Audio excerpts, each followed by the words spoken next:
Hello and welcome to Mind Shifters Radio. I'm Tim Hayes. I'm your host for the first hour. And today is Monday, April 14th, 2025. As always, we're grateful to everyone who's joining us here today, whether you're listening live or through the archives, as we spend another couple of hours teaching and supporting people in using some of the most powerful, effective, efficient, and accessible tools I've ever encountered. These tools are available absolutely free through the tireless efforts of Dr. Michael and Jeannie Ryce on the website at whyagain.org.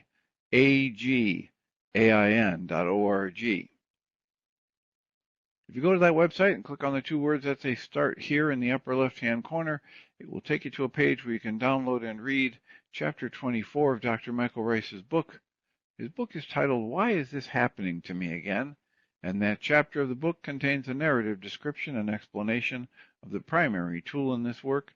That tool is called the Reality Management Worksheet, sometimes called the Reality Management Wake-Up Sheet, and it's a tool I've been using to great effect for over 20 years now to improve the quality of my life and most of my relationships, and to turn any negative emotional experience I have into part of the infallible guidance system that each and every one of us has been given. You can also download the actual worksheet process itself. It's a simple PDF file. Click the link, download it, print it off, copy it as often as you'd like, and use it over and over again absolutely free. You can also download a whole host of audio files of shows just like this one where people have been stepped through the worksheet process. And if you choose to listen to them even repeatedly, they can serve as a powerful tutorial for you to help you get maximum benefit from these tools in the shortest amount of time possible. You can also go to your App Store and type in the three words Heartland Aramaic Forgiveness. And if you choose to do that before you're done typing the word forgiveness, you'll see the glowing heart icon. If you tap on that, it will let you download a completely free and private app that contains the Reality Management Worksheet. It contains an abbreviated version of that worksheet process, and it contains a copy of the Dragon Klingon game, which is a wonderful way to introduce these tools to even younger audiences. And we hope people do all of that soon and often, primarily because it tends to improve the quality of people's lives the more they actively apply these tools in their lives, and secondarily because it tends to prompt comments, questions, answers, and testimonials. If you have any of those to share with us, we'd appreciate you doing so by giving us a call. On the Needle app, if you go to your App Store and type in NEDL, you'll see AI Tuner for Live Radio. If you download the app, open it, sign in, answer a few questions, it then gives you the option to either type in a comment in the app or talk to us live. Tap the phone icon and we can have a voice-to-voice conversation. Alternatively, if you would prefer, you can send us an email. You can email me at tjh@mindshifters-academy.org. And or you can email Jeannie at jeanie@whyagain.org. That's whyagain.org. And if we get a question or a comment from you, we'll address it on the internet show. And then, as time allows, send you a notification about what day and time that occurred, so you can listen back to the archives for your feedback or input. And we greatly appreciate whenever anybody does that, because it makes it infinitely easier for us to live into our intention with this work. The intention we have with this work is to be of service. And that's just so much easier to do when we know how these things are landing for you. So please feel free to either send an email or type a comment into the app or tap the phone icon on the app and let us know what's on your mind. We have plenty of time today. It's a Monday. How has it been sitting with you as we've been reading A Walk in the Physical by Christian Sundberg, and some of the comments with the ongoing commentary that I think I was also weaving in things last week from the book How Your Emotions Are Created, The Secret Life of the Brain by Lisa Feldman Barrett. And I was moved to do that because people were having some strong reactions to some of the things I was reading and some of the comments that were made. And so at the core of the work we're doing here, one of the primary things that's helped each of us who contribute to Mind Shifters Radio make our lives better, our life experience better, is the degree to which we're able to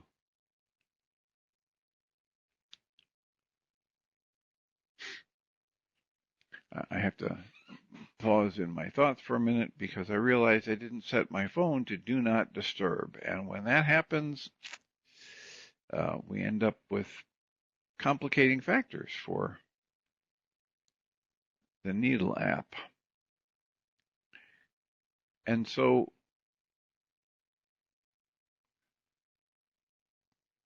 all right, that's done. So back to the comments and questions.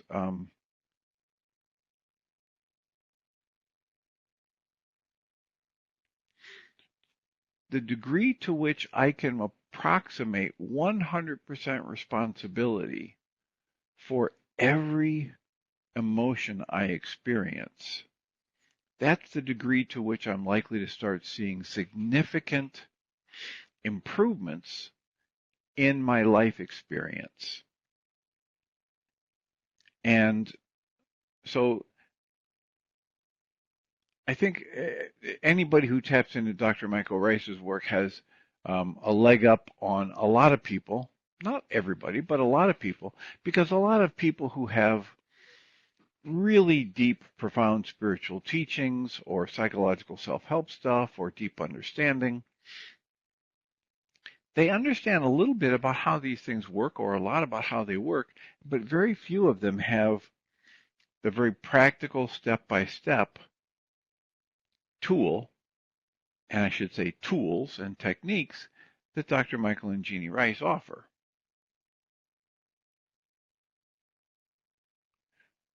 Michael Ryce likes to call it the 2,000-year-old technology of forgiveness, the idea that if I can get clear about what thought's running through my mind that's generating a negative emotional state, and if I can look back to that thought and figure out what's the goal that's running here that's not getting met, and then simply do a cancellation of all of the identification and all of the desire I have for this thought to be true and for this goal to be accomplished, then magic can happen. Magic that happens outside of my conscious logical mind. And most of my favorite teachers over the years, whether it's Guy Finley or Pema Chodron or,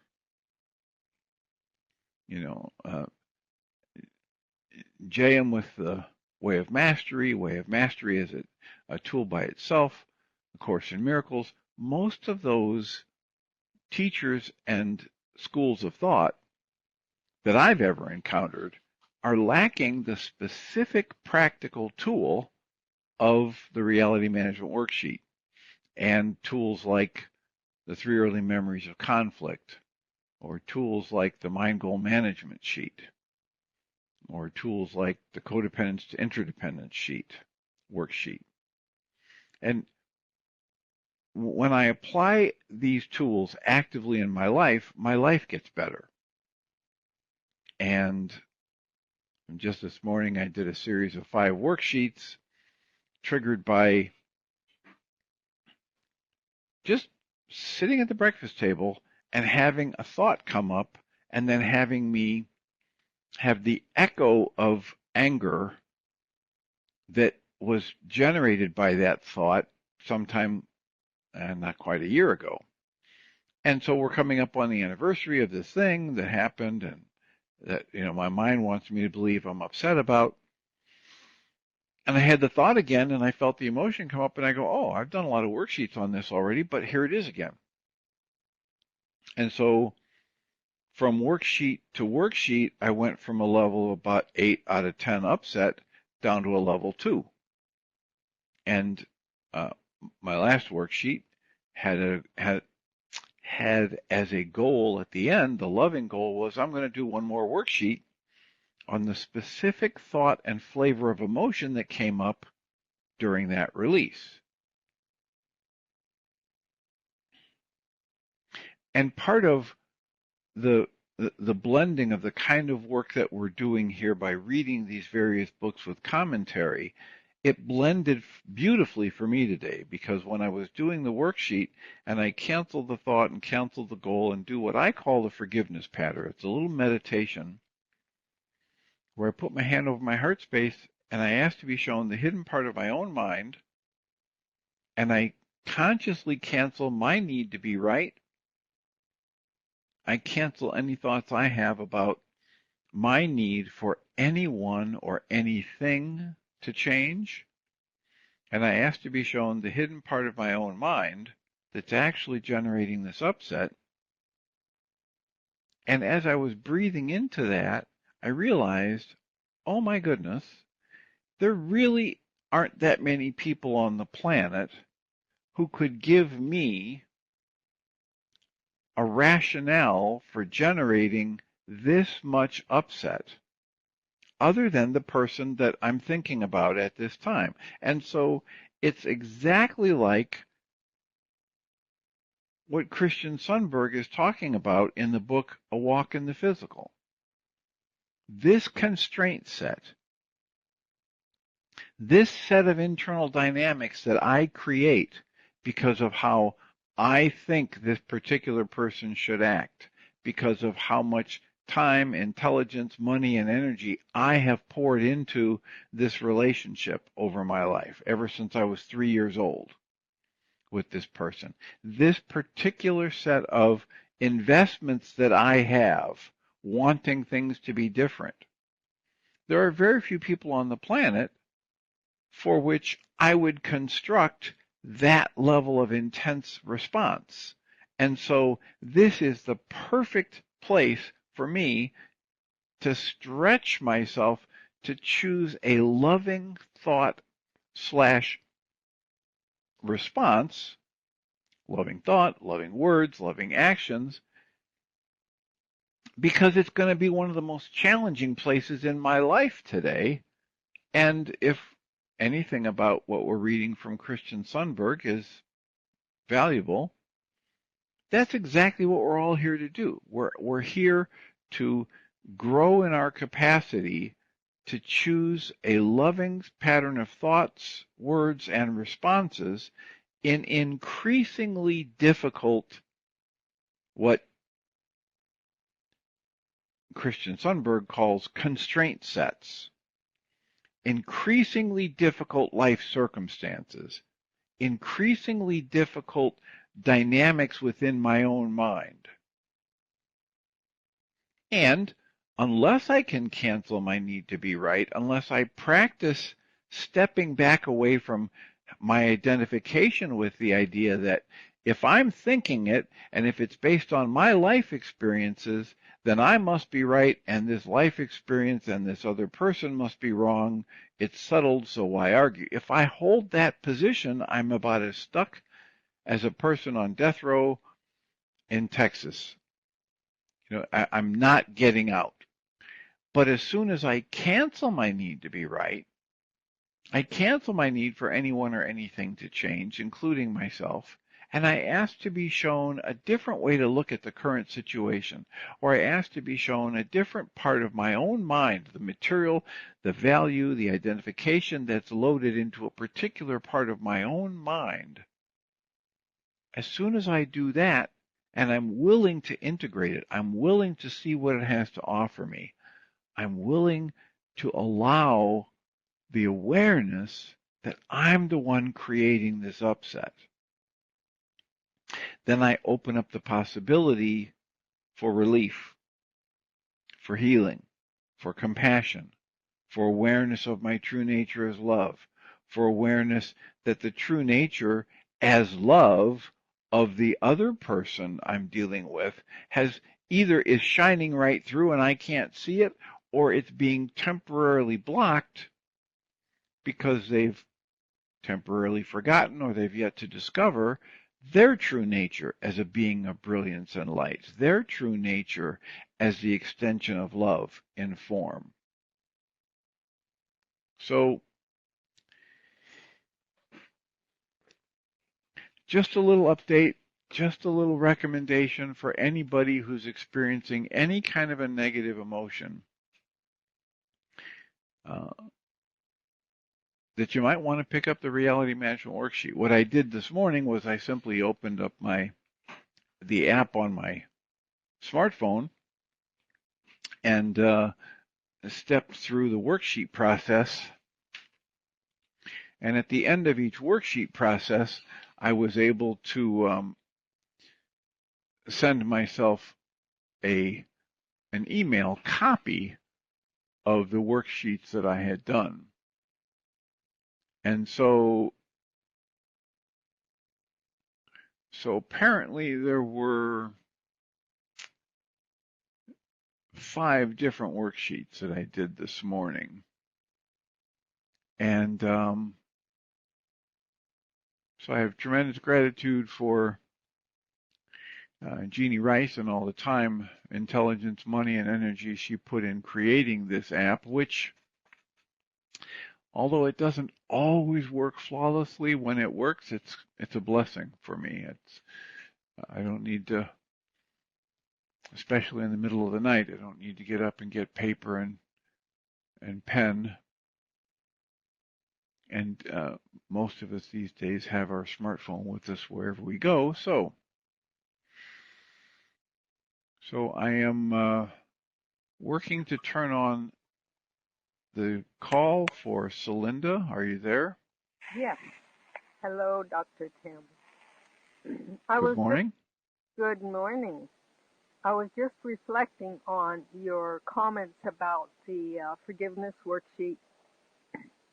And when you got to a blessing and you did your little pattern, explain that a little bit, I realized that new goal that we put at the end of the sheet is actually a blessing. It's a blessing for us because it goes through us first, and it is a blessing for the other because that's our intention in the first place. It's almost a forgetting about the little self, and yet the little self is part of the healing inclusion of the whole worksheet, puts it in its proper place. And I realized there was so much that is being gifted when we bless. And that is, we disengage ourselves from the old perception. We include ourselves in the new perception. We're nurturing self and others. We're protecting self and others because we're learning trust and we're giving trust. And it just caught me as really beautiful. It's such a nice thing to say after letting go of the perfectly good goal, but that's attached to our misperceptions, and then realizing that we ourselves have done the very same thing or similar things, or have no compassion because we don't understand what that person is feeling or thinking or being in that moment. And so it's just nurturing the other person in the most touching ways and ourselves in the process. Well, I have to agree. I'm looking at it more and more as most everything in my life as the more reminders I can load my life up with that we are all the same, and that if my ego wants to take credit for something, I kind of set it aside over at the kiddie table with some Oreo cookies and milk, and I realize I'm not really doing any of this. Life is living through me, and to the degree to which I can step aside, Michael Ryce likes to quote, the writer who said, if I get my bloated nothingness out of the way, whether it was Emerson or somebody else who talked about how my sense of self-importance is simply in the way. It's not actually accomplishing anything. It's taking credit for things it didn't really have any role in. And it's just identification with a pattern of thought.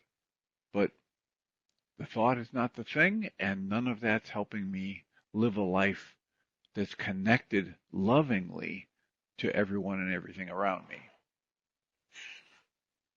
So I would have to agree. I was wondering if you are interested in hearing about negative emotions as guideposts. As part ghosts? Guideposts. Um, In the I essays. would love to hear about that, because one said guideposts and I thought you said ghosts. I thought, well, they're that too. Hungry Ghosts, Dr. Tim. In the Realm of Hungry Ghosts, yeah, a very intense book by Gabor Mate. But this is from the book A Walk in the Physical by Christian Sundberg. Perfect. And one of the essays that he has that came to me to read this morning, or there's a series of essays, there's 5 essays, under the theme of negative emotions as guideposts. And the first one is an essay that we've read before, and it's titled Following Your Fears. And I'm going to mute you for the background noise, and hopefully you'll stay on the app, and if you want to raise your hand again, you can do that. And thank you for the call, as always. This essay, titled Following Your Fears, reminds me instantly of a number of little short stories from Ursula K. Le Guin that I used to give as therapy assignments, and one of her her trilogies that was internationally famous, the Wizard of Earthsea. And anyway, Christian writes, anytime we consider perceptions that are not in alignment with fundamental truth, the capital T truth, what actually is, anytime we choose perceptions that are not in alignment with that, we feel a negative emotional response. This is just like what Abraham says through Esther Hicks. Abraham, as a collective consciousness, says, if you want to know why you feel upset, tight, tense, angry, fearful, whatever, when you're looking at someone around you and what they've done and what you think they should do that they're not doing, the best way to understand your upset emotion is because you're not seeing that person, that soul, that combination of energies. You're not understanding it the way your creator understands it. You're not looking at that person the way source energy would. So that's exactly, to my eye and ear, what Christian's saying here. Anytime we consider perceptions that are not in alignment, we don't see truth the way truth actually is, then we feel a negative emotional response. Christian goes on and says, thus, negative emotions can be used as a tool to locate what untrue perceptions we are holding on to. If you feel fear when you consider an idea or a belief, then follow that fear. See if you can identify what negative self-perception or negative interpretation about reality itself may be existing in you as a result of that idea or belief. This is why in Way of Mastery it says in Lesson 3, our job is to cancel and dismantle every judgment and every negative perception about ourselves and our brother and sister. Christian goes on and says, when we enter this world, we adopt the constraints that come along with being human. Chief among those constraints is a constraint on our knowledge. We no longer have access to the knowledge of the larger reality systems to which we intrinsically belong. This means that when we consider ideas as humans, we do so from a place of artificial ignorance. We've all been hearing a lot lately about artificial intelligence. They're talking here about artificial ignorance. That state of not knowing permits us, it even provokes us to consider possibilities that are frightening to us. Once we're considering possibilities that are frightening to us, it gives us the opportunity to experience firsthand a new perspective that would otherwise be impossible for the all-knowing spirit. Sometimes that new perspective that we are entertaining is one that is contrary to our true natures, and when that happens, we experience negative emotional responses because we are choosing an interpretation for things that is not accurate in the capital T true sense of the way we think of actuality. He goes on, for instance, regarding one of our most prevalent fears, if you consider the idea that there is no afterlife and I die for real, what arises for you? Well, you instantly feel fear or resistance as a response. But if you do, then go find out why. Follow the sensations sufficiently and see if you can discover what negative self-perception or negative state about reality itself that belief means in you. If you consider the possibility that no afterlife exists and you're simply destroyed at death, then the resulting self-perception you may be entertaining is one of powerlessness or non-existence. And if you generate fear from that, you might want to ask yourself why. He goes on and writes, but in fact, spirit is never powerless and cannot not exist. Consciousness can only temporarily buy into those perceptions and experience the result. It cannot actually fundamentally ever be powerless or lifeless. Nevertheless, in our example of the question, quote, what if there is no afterlife, close quotes, it's likely that in fact you don't actually know right now if there is an afterlife or not. Note that the state of not knowing itself does not cause discomfort. It is the resulting negative interpretation we quietly entertain that triggers our fears. I have gone back and forth with people about this for a lot of years. And people say, I'm afraid of the unknown. And I ask them to consider that that's not ever possible. That in fact, what happens when people say they're afraid of the unknown is that they're afraid of what they're projecting into the unknown. And they have, wittingly or unwittingly, projected negatives into the unknown. When it happens here in my office, I say, all right, here's a door into the hallway. And what if I say to you, we don't know what's on the other side of that door, but it might be $5 million with your name on it, or it might be a hungry bear that's ready to rip you to shreds. choose an interpretation, and then think about going through the door, and now you're going to generate an emotional state. But if there's a crowd that wants to give you a 5-minute standing ovation because you've just given a wonderful talk, if it's somebody who wants to hand you a check for $5 million, you can't wait to get through that door. You're not going to generate fear about going through that door. It's the negative or the positive interpretation that we throw at what we don't know yet that either resonates our upset or generates our upset. Christian writes, our fears are meant to be explored.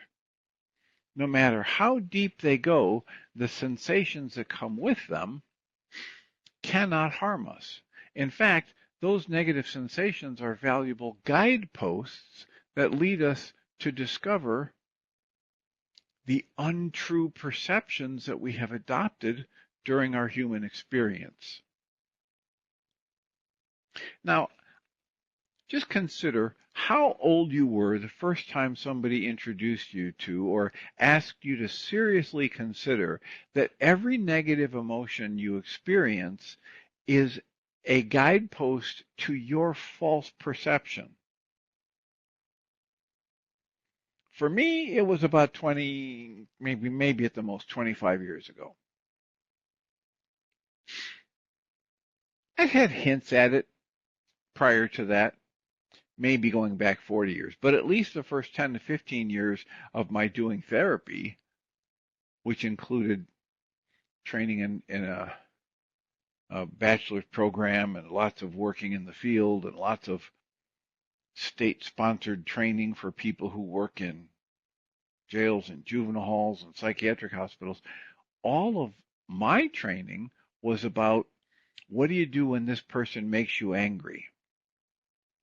How can I get them to understand that they are hurting my feelings, etc.? So only for about the last 25 years have I really had somebody helping me focus on every emotion I create that's not pleasant is an indication of an error in my own thought process. So think about this for yourself. How old were you the first time somebody seriously asked you to slow down and observe for yourself the fact that you won't ever experience a negative emotion unless first you've been pouring your mind energy into the thought that's generating that emotion? Christian goes on and writes, permit yourself then to actually welcome your negative emotions as the fear messengers that they are. Following where those emotions lead often requires great humility, tremendous persistence, and courage, and yet the pursuit is incredibly worthwhile. Find out what negative perceptions or negative perceptions about reality you're buying into, whether it's perceptions about yourself, perceptions about the people outside and around you, the perceptions of the world that you believe you're living in. And when you find those negative perceptions, spend time with them and with the resulting negative emotions they cause you to feel. Let them rant and rave and hear them out in the now moment. Feel them rather than listening to the story that you've spun around them over and over again. Just allow your awareness to be with the sensations themselves without the judgment. The light of your awareness is powerful. Its mere presence, backed by the power of your intent, which is to actually experience your emotions for what they are, and to let go of your control, that will naturally melt the illusions. With sufficient humility and bravery, it is possible to peek through the ego structures of our lives sufficiently to see that, in fact, everything negative is an illusion. Only light and love fundamentally exist. Please remember, as we talk about this over and over again, if you hear a line like that and there's something in you that wants to say, that's baloney, that's ridiculous, just remember, we're talking about things at a level of scale. At the physical level of scale, yes, there are aches and pains. Yes, there are people who hurt other people's bodies. Yes, there are all kinds of people who are greedy and do violence to other people, etc. And yet, a soul, a being, a consciousness is never chipped, dented, rusted, faded, or broken in any way, regardless of the experiences it has in the physical realm. And in this short essay that Christian writes for us, the 34th essay in his book, A Walk in the Physical, the title of it is Following Your Fears. And I've mentioned that one of my favorite authors, science fiction fantasy, is Ursula K. Le Guin. And while she was alive, she wrote some of the most wonderful books for my personality, my taste, my love of water and trees and fish and stories of magic and good over evil and all that good stuff that I really tapped into after college. And one of her trilogies, the Earthsea trilogy, was about a young wizard who just naturally had the gift, and yet, he was just like everybody else. He had his teenage years, and during his teenage years, he used the power of his gift to try and impress his fellow students, and he did something that stayed with him the rest of his life. In this story, he somehow tapped into the veil between life and death, and a spirit, an evil spirit, came through and ran away. And then when he was recovered from the trauma and he finished his studies as a wizard, and he had to go out in the world and leave the protection of the wizardry school, this spirit chased after him, and it caught him 3 different times through the 3 different stories. And the third time it caught him, it almost bested him. It seemed to the wizard that this evil spirit that was chasing after him got stronger every time they interacted. And so he turned into a sparrowhawk and flew away as fast as he could and got away from the evil spirit. And he made it back to his home island where his original master was there and recognized him in this weakened form and nursed him back to health, and then said, okay, you can't stay here. You have to go out and face your fear. And the wizard said, you're not understanding me. I've faced this thing 3 times, and I've come to understand that if it defeats me, it's going to have all of my natural ability plus all of this otherworldly stuff, and it's not a pleasant thing. It's going to destroy the world. And the wise master said, yeah, I heard you. And you need to go face this fear. You need to go straight on at it. You're the only one that can. No one can protect you from it, etc. So, not wanting to listen to it, but understanding that his master knew better than he did, he left the island, and he had a little boat, and he had a little sail, and he conjured up a little wind to make him sail somewhere.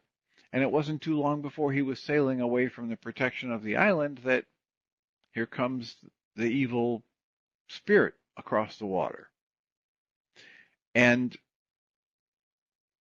our hero, the wizard, wanted to turn away, but he also knew there wasn't any other option. That if he tried to outrun it, it would overtake him. So he turned his boat to head toward the evil spirit. And when the evil spirit recognized that he was heading toward it, it stopped. And when it recognized that he sped up to come toward him even further, the evil spirit started to race away. And the wizard whipped up a stronger wind to chase after it. And then the evil spirit created a fog and a mist that was so dense that our hero, the wizard, couldn't see where it was. completely blind, he stopped. And he's drifting there in the ocean with this huge bank of fog blinding him. And he recognized after a while that every once in a while, if he was bobbing around there in this little boat on the ocean, every once in a while he'd feel a stab of terror in his heart. And after this repeated a number of times, he got an idea. And he thought, what if, as I'm bobbing around here in the ocean, and I start to feel a terror in my heart, what if that's the time that I'm pointed, just randomly, the boat has whipped around to be pointed toward that spirit that I need to chase down. So he gave it a try, and he just kept pointing the boat wherever it was pointed when he started to feel that stab of terror in his heart. And eventually he got out of the fog and he could see the spirit racing away from him, and he took off after it. That's exactly what we're talking about here.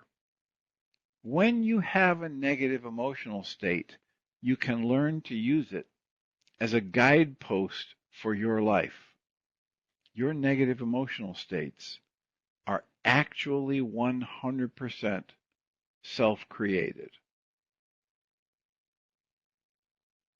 The second essay of the 5 essays in that category is titled A Perspective on Suffering. And Christian writes, as a human, it can be difficult to understand suffering. However, from a greater perspective of the spirit, the potential to suffer, and even actual suffering, is greatly worth the trouble. Though, he puts in parentheses, though it's never technically a requirement to suffer, close parentheses. He writes, what is, in quotes, can become more when it, through your experience, it can experience specific contrast, even when it can experience fully what it, quote, doesn't like, close quotes, because then it better defines the opposite. Creation utilizes definition. Free will works as a context. The spirit, in a fundamentally joyful state, decides in all its eternal and invincible power, it decides to facilitate new experiences for itself so that it can, quote, integrate, close quotes, them, integrating them, and in so doing, become even more, and expand the frontier of all experience, and add more to the joy. Well, this is what Abraham, the collective consciousness of Abraham, says through Esther Hicks on a regular basis. You, as you're here in the physical realm, you are at the cutting edge of creation. You've chosen to come here to expand experience in creation, to expand your experience, to expand to the collective consciousness of experience. And you might label something that you experience as suffering, and yet you don't need to label it as suffering. You could just label it as intense. You could label it as new. The more you do that, the more you're adding to the consciousness experience and the eternal joy. He goes on and writes, sometimes in that process, the soul must seemingly be tried to its very limits. But so it is in a creation that ever grows and becomes more and more. For if it did not, it would be stagnant. It would not become more. Quote, what is, close quotes, is what it is, and it can't be anything else. So if it wishes to increase its scope, it actually needs to be things that are challenging, painful, and constraining too. When even those challenges have been integrated, its what isness expands. It expands in due measure, and the native joy and love of creation grows with it. Suffering is also meaningful in another way. It serves as the feedback and counter pressure sometimes necessary to, quote, drive, close quotes, the individual consciousness to personally grow its quality of intent toward love. So again, Christian is saying that one of the primary reasons any of us ever comes into the physical, to have an experience of being alive on the physical plane, is to grow the quality of our intent toward love in more and more challenging circumstances. He writes, many are driven to spiritual growth through suffering. While that may be incomprehensible to the human ego, to the spirit that exists in eternity, and to the one who sincerely wishes to grow in eternal love and fearlessness, such a price is actually accepted with gratitude. That gratitude thing is why in each reality management worksheet, at least in the 7-step one that Michael puts out, the 7th step is, I'm going to choose gratitude. I'm going to choose to be grateful for this opportunity to heal. Well, anytime you get to that point in a worksheet process, it means you had such an intense negative emotional state that it was disrupting your experience enough that you stopped what you were doing and you picked up a reality management worksheet. So now I'm saying, I'm grateful for my upset. I'm grateful for this, quote, suffering, close quotes.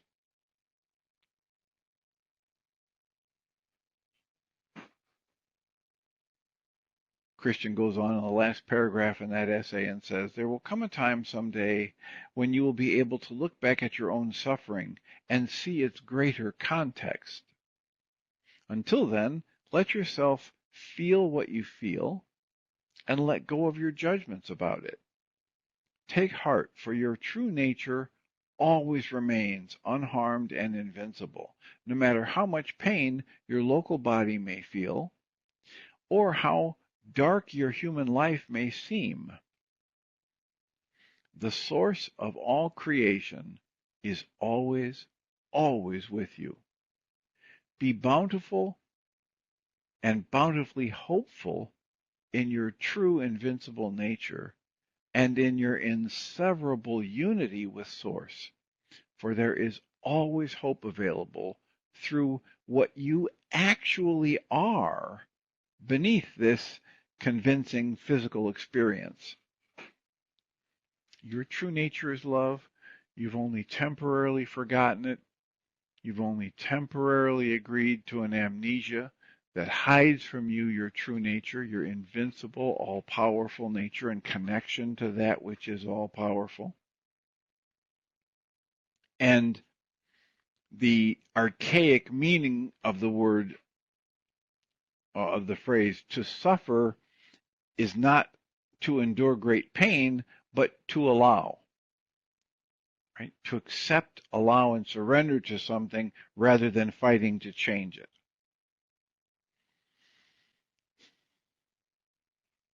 So we've got about 8 or 9 minutes for a comment or a question. And if nobody raises a hand or types a comment in the app, I will read one more essay from this category titled Negative Emotions as Guideposts. The third of 5 essays there is titled Following the Signpost of Suffering. And Christian writes, you are not fundamentally human. You are your, quote, higher self, close quotes, the greater portion of you that transcends the physical experience and is ever connected to the capital L light. That higher self knows that it is powerful and unharmable and connected and loved. And yet, The human experience gives us the opportunity to actually experience something else. At times we believe or even assume that we're powerless, vulnerable, disconnected, or even unloved. And when we do, we suffer. For most of us, much of our lives seem to be filled with these feelings.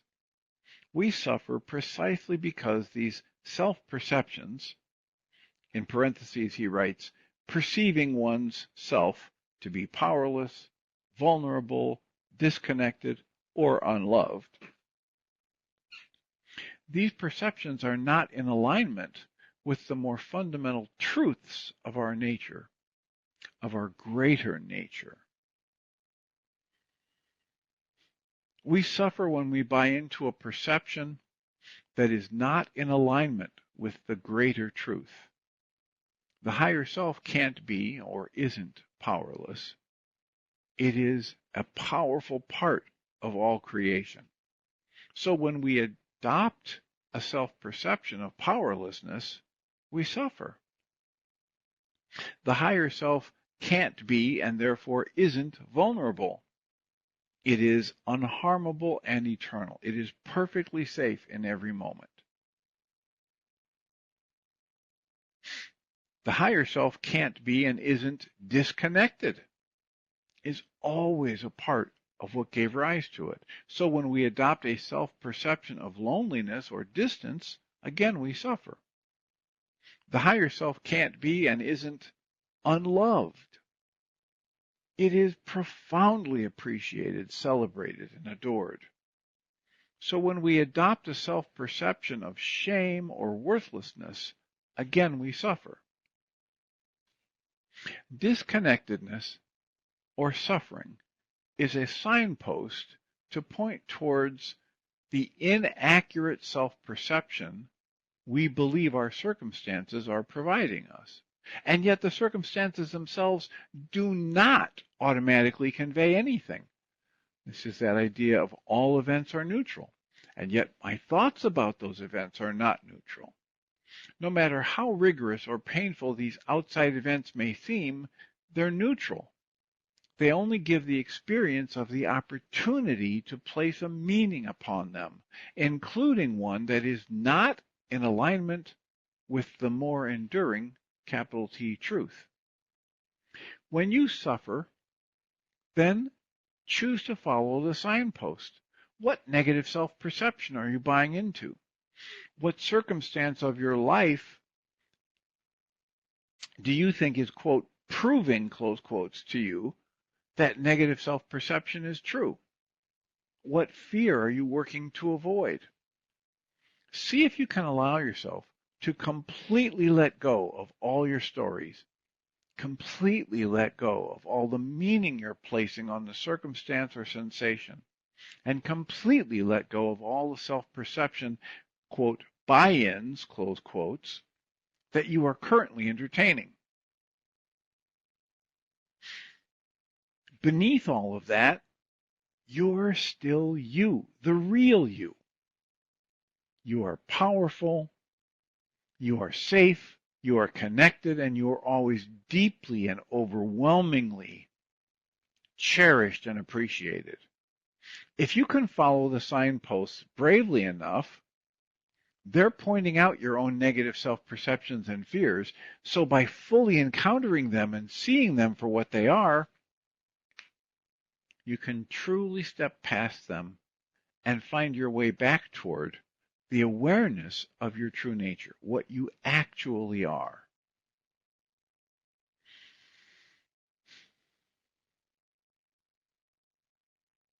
That is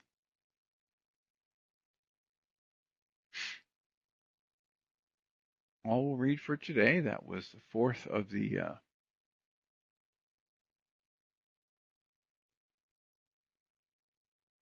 that was the third essay under the category Negative Emotions as Guideposts. So, comments, questions are always welcome. Answers,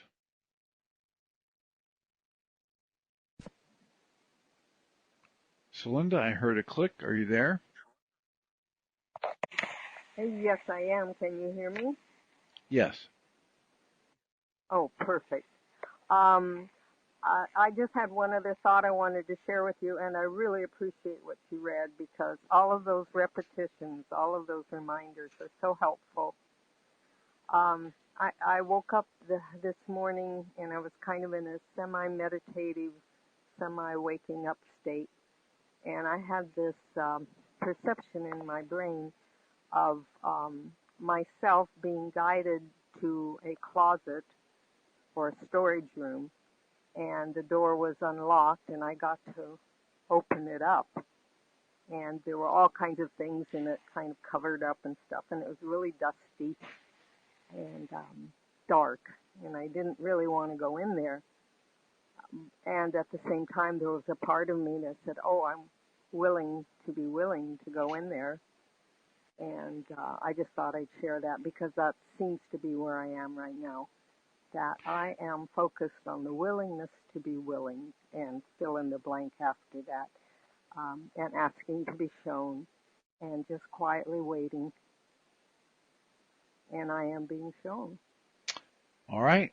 Well, I appreciate that, and thank you for the call. And as always, it's delightful to hear from you. I will remind us all that uh, we have support groups that we offer for free, and they happen on Tuesday and Thursday nights from 6:30 to 9 p.m. Central. It isn't necessary that you're there for every minute. Some people show up a little bit late. Some people have to leave early. That's fine. All the information that you would need to join us is available on the mindshiftersacademy.org website. And there's a separate information page for Tuesday and a separate one for Thursday. All you need to do is go there, click the link, join us through Zoom, and we'd be happy to have you join us and or pass that information along to somebody you think might benefit. Tomorrow at 11, there won't be a live show on Needle because I'm otherwise occupied. We may have a repeat show at the same time posting on Podbean, but Michael and Jeannie, as far as I know, will be here in just a few minutes after I close down the app, open it back up and be with them, and hopefully they'll be live again tomorrow for what would be the 12 noon or the 1 p.m. Eastern time slot. So please try to remember that we come from love. We're made of this stuff we call love. We actually are love, the energy of creation expressing in form, and everything else is false. Blessings.